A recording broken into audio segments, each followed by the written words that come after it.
If you like these stories and you want to follow the giants along on their adventures, please hit the subscribe button. Thank you.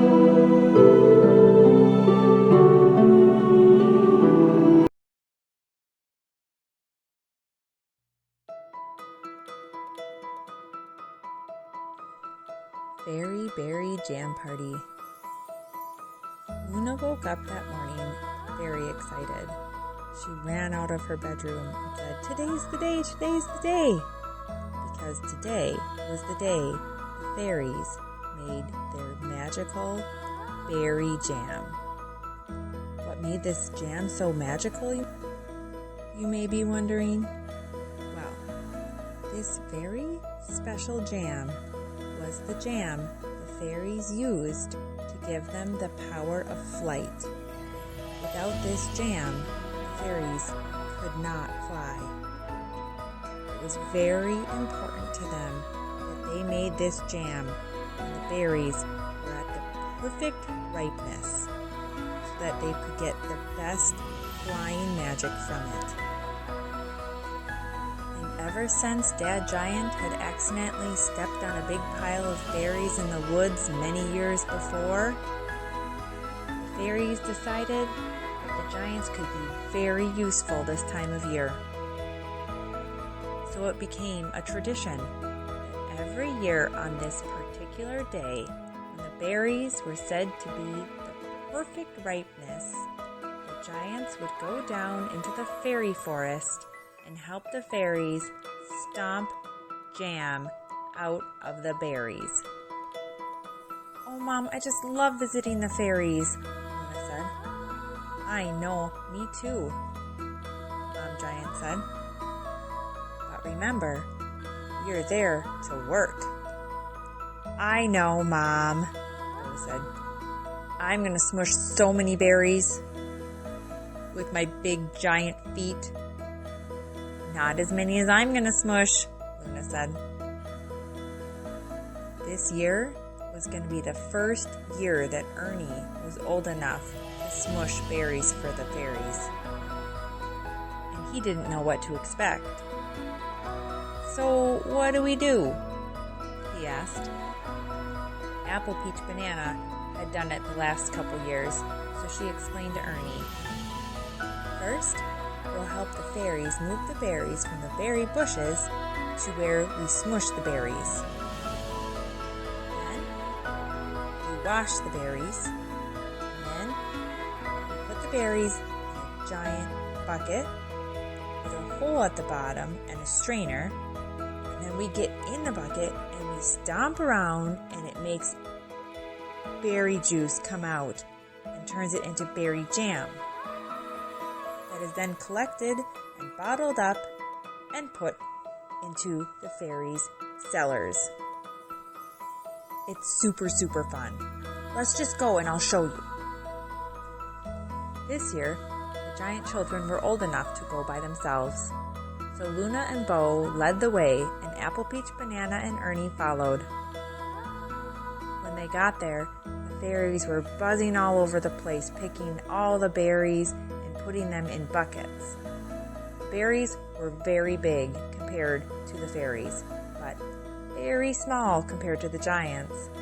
So the fairies' job was to pick the berries from the berry bushes one at a time and put them in a bucket. When the buckets got filled up, the giant children could easily lift up the buckets and walk them over to where they were going to be washing and smushing them.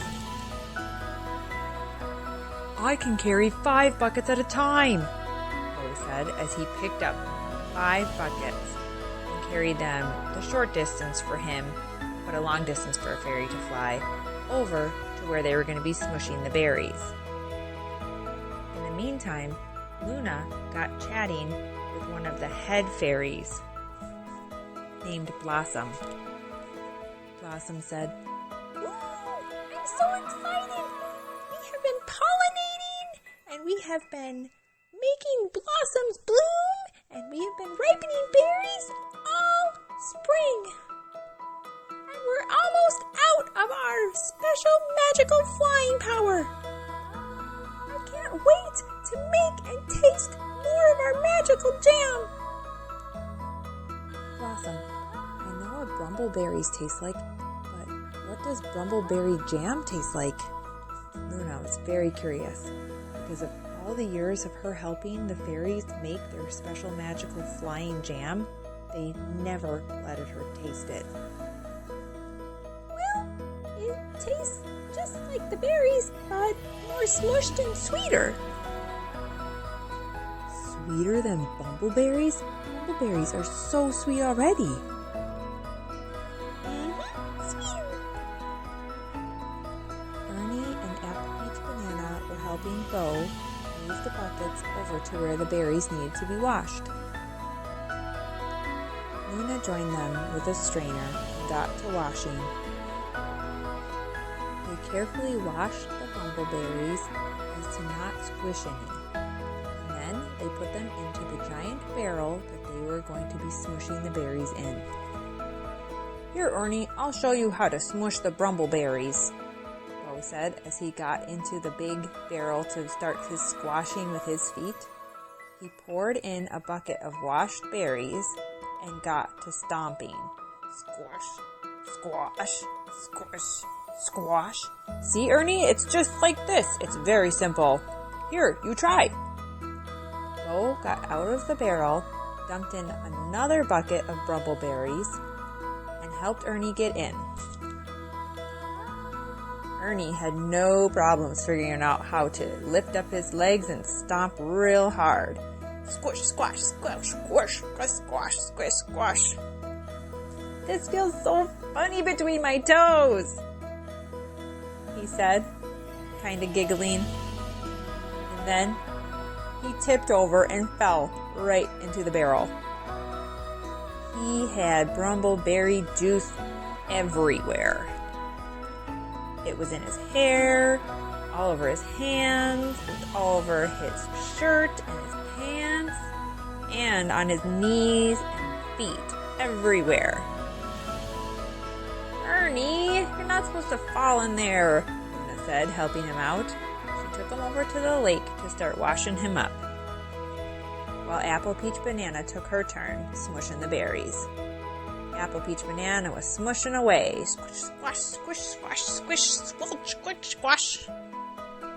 She said, "Oh no, I have toe jam," while she was rubbing her toes together.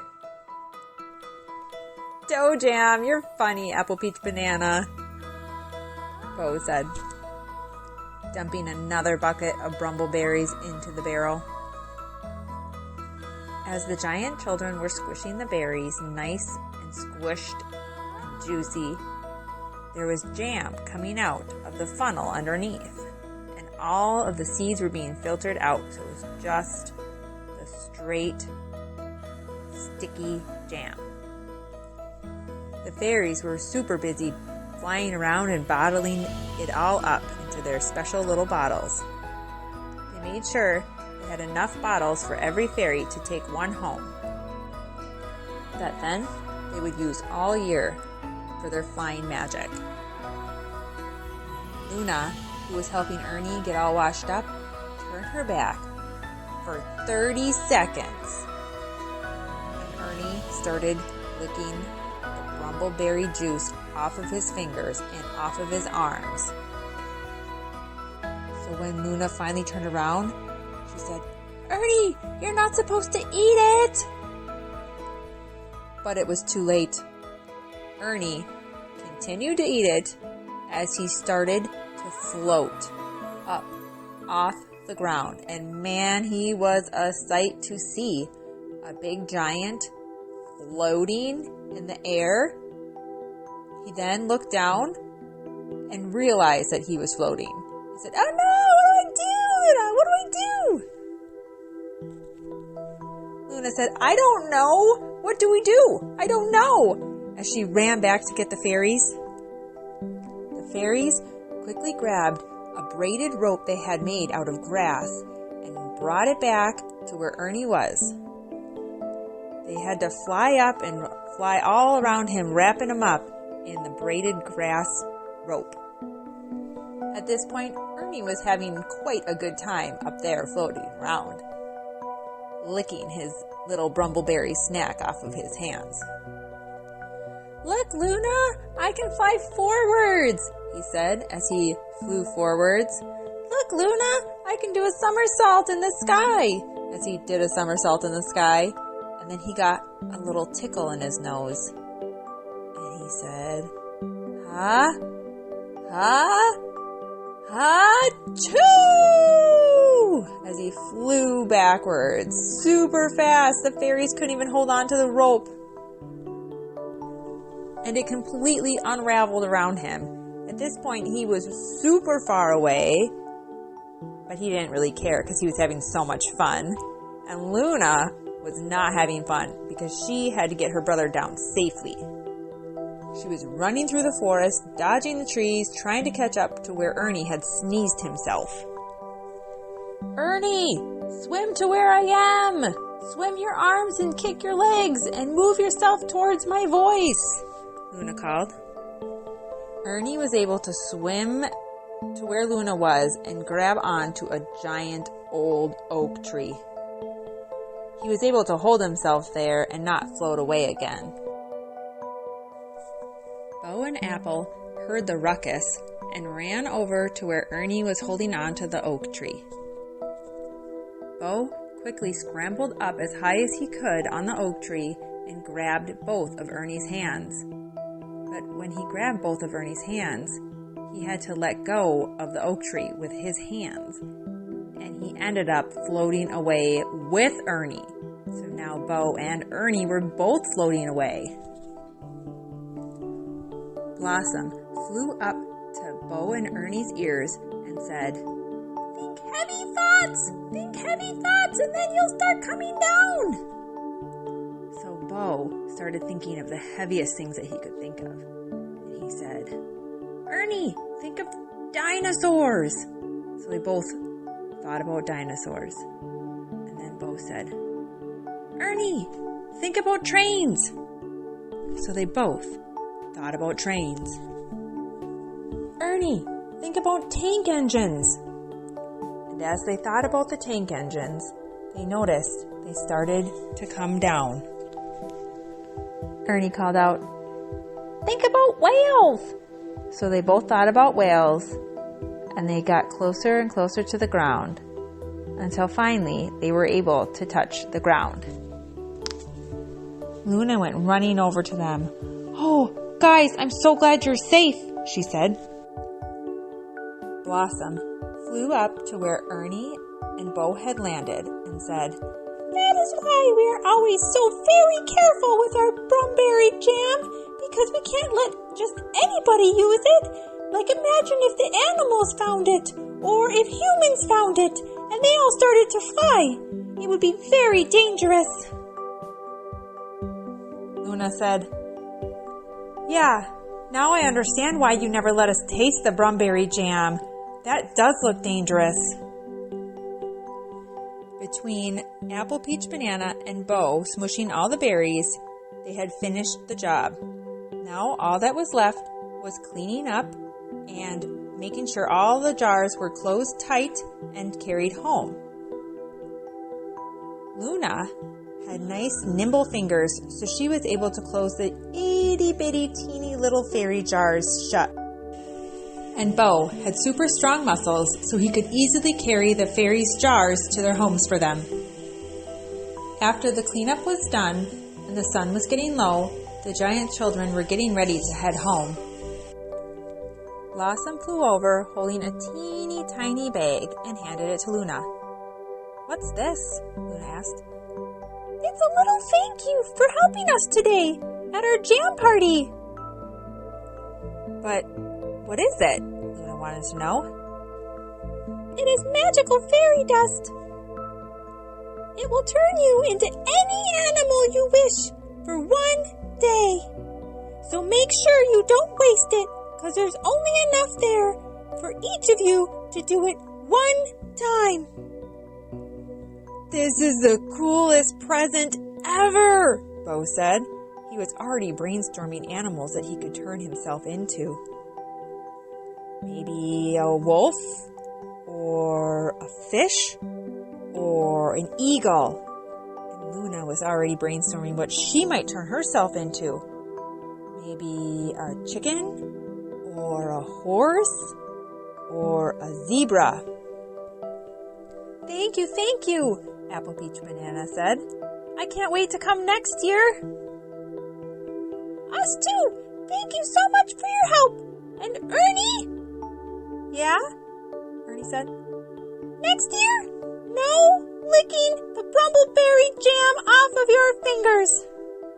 Got it, Blossom. I won't do that again.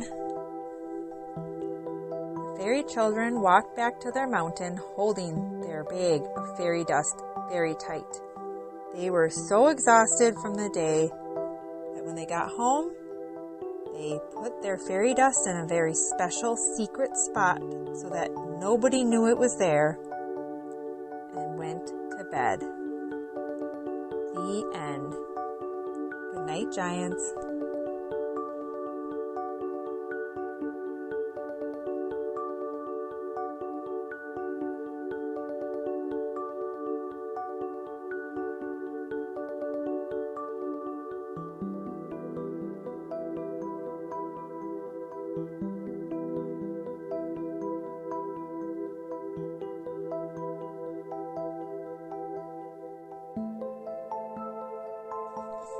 If you were helping the fairies, would you be tempted to try the Brumberry jam?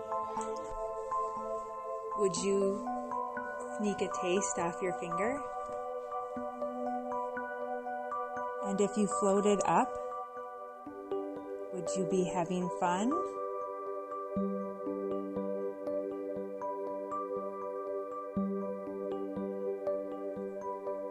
And if the fairies handed you fairy dust and told you could turn into any animal you wanted, which animal would you be?